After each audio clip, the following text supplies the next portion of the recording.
Immediately contesting the center, this pawn thrust opens avenues for piece development and sets the stage for a dynamic positional battle. Developing the knight here immediately challenges white's central pawn and prepares for a flexible setup, allowing for various responses depending on white's next intention.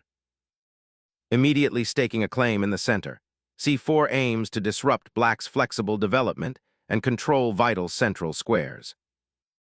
Solidifying the kingside and preparing a central pawn push, this establishes a flexible structure often seen in Queen's Indian or Nimzo Indian defenses. Developing the knight solidifies central control and prepares to challenge the d5 square. Bishops now contest central control and prepare to disrupt white's pawn structure. Securing queenside space, this move pressures black's b7 pawn and prepares potential queenside expansion.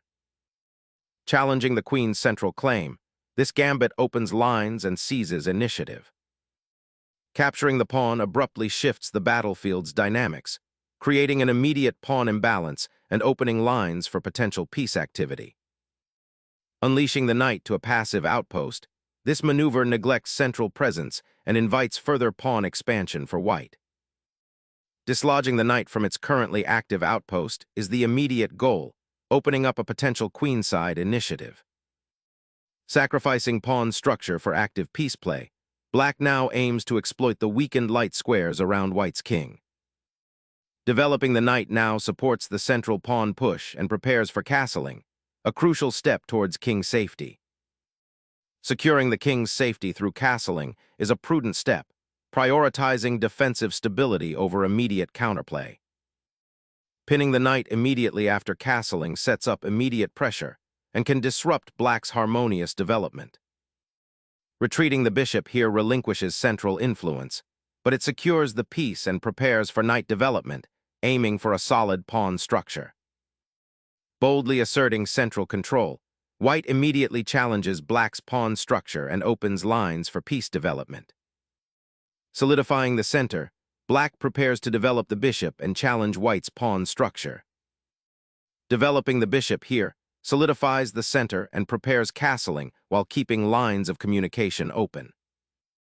Developing the bishop to d7 supports the central pawn structure and prepares for eventual kingside castling, aiming for a solid and balanced position. Castling secures the king, preparing for central action and opening the rook. Unifying the bishop and rook on the c-file begins a subtle regrouping, aiming to contest central control and potentially disrupt white's pawn structure. A subtle repositioning of the queen, now aiming to support a potential kingside advance while keeping diagonals open for future pressure.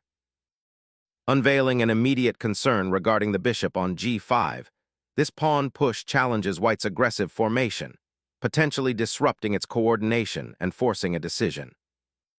Shifting the bishop to f4 aims to improve its scope and eye the kingside, potentially preparing for future pawn pushes or piece exchanges that favor white's initiative.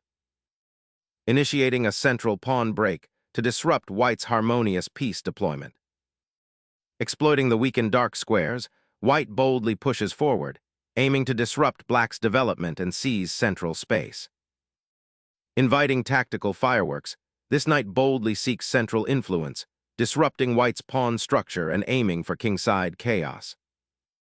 Sacrificing a pawn to crack open the king's pawn cover initiates a sharp tactical battle. Reclaiming the pawn, black repositions their bishop, disrupting white's central pawn structure and creating a more active piece. Asserting control of the central files becomes paramount as the pieces begin to jostle for dominance. Unlocking central pawns with the queen offers a tantalizing glimpse of counterplay, but risks isolating it. Targeting the bishop pair for activity, this exchange aims to simplify while potentially opening lines. Reclaiming the pawn with the knight opens crucial central diagonals and prepares for active piece play. Unleashing a knight to e5 immediately intensifies the central struggle, threatening to disrupt black's piece coordination. The rook on d8 solidifies control over the d-file, preparing for potential exchanges and aiming to pressure white's queen. Probing for weakness, This advance seeks to destabilize black's queenside pawn structure and gain vital space. Shifting the knight to d7 allows for potential pawn breaks on the queenside and aims to reinforce the center while preparing for a fight for open lines. Unlocking the c-file opens a direct assault on black's queenside pawns, forcing a tactical concession. Doubling pawns like this solidifies your pawn structure, but weakens the b-file for future control and potentially creates isolated pawns. Probing the queenside, this pawn thrust aims to restrict black's knight and potentially unravel pawn tension. Asserting central control, black redirects the knight to reinforce the queenside and prepare for counterplay along the now open files. Asserting queenside dominance, this squares the queen to eye potential pawn pushes and disrupt black's developing harmony.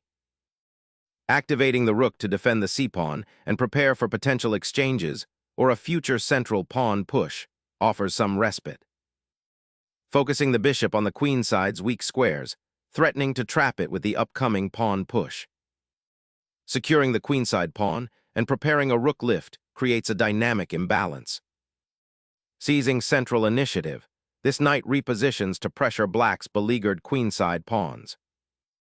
Bringing the knight to a more active central outpost offers dynamic attacking chances while disrupting white's pawn structure.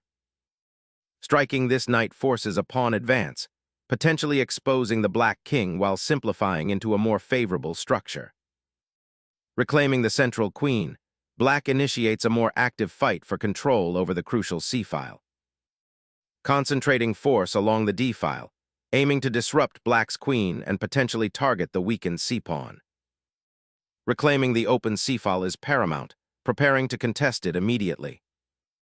Reinforcing the central pawn chain and preparing for further skirmishes along the d-file, this move signifies white's intent to press the advantage.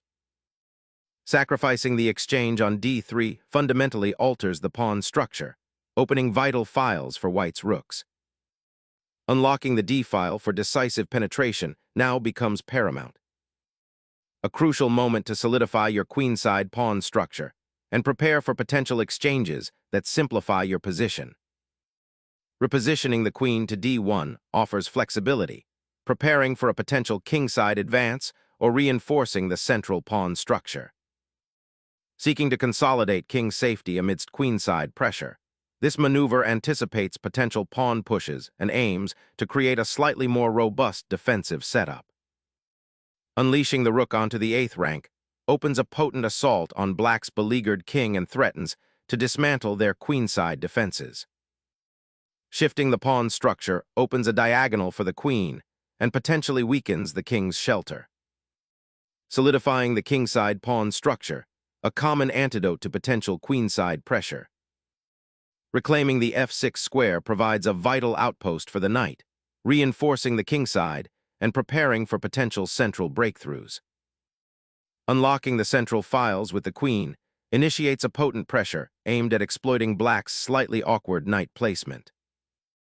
Injecting dynamism, this knight seeks active squares, challenging white's centralized pieces and preparing for future offensive maneuvers.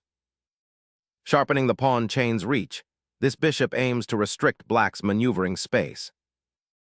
Relocating the king to a safer haven from that advanced rook is a prudent reaction, though it does surrender some central activity.